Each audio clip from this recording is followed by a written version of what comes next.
Madison is looking to become one of the first cities in the nation to have what's called a connected vehicle corridor. Well, that would mean vehicles communicating with traffic lights, other vehicles, even pedestrians, to make your commute quicker and safer. Our Chris Gothard is here to tell us where they want to make this a reality. Chris? Well, they want to make it a reality on Park Street. Officials say while this isn't about self-driving cars per se, the infrastructure would lay the groundwork for their adoption here in Madison.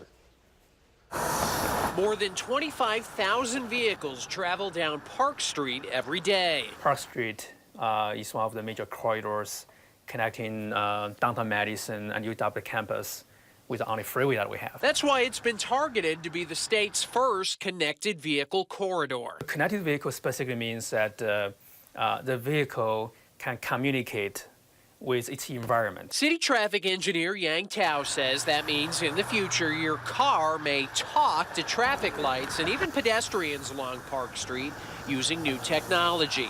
He gives this example. By setting up a connection between the vehicles and the pedestrians and the traffic signals, we'll give the drivers an alert when they make a left turn or right turn. If there's a pedestrian in the way, we send a driver alert. Madison is one of only a handful of cities nationwide testing this new technology. The hope is to improve safety, mobility, and city bus on-time rates.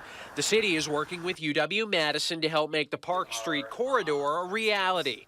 Transportation systems engineer Jonathan Reel says vehicle connectivity could be part of your commute sooner than you think. More and more car companies are going to be putting this technology in their vehicles. Reel says Cadillac has already started and more manufacturers will likely join in soon.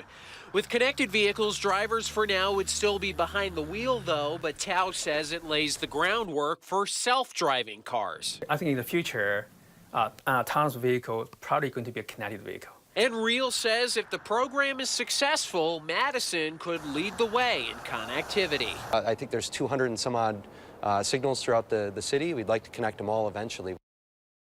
Right now, Tao says the city is getting private funding as they set up this technology. They're hoping to have the corridor up fully within the next few years. Now, Reel says studies have shown that even with just 5% of vehicles on the road being connected vehicles, engineers can write algorithms to improve travel time for everybody through things like light timing.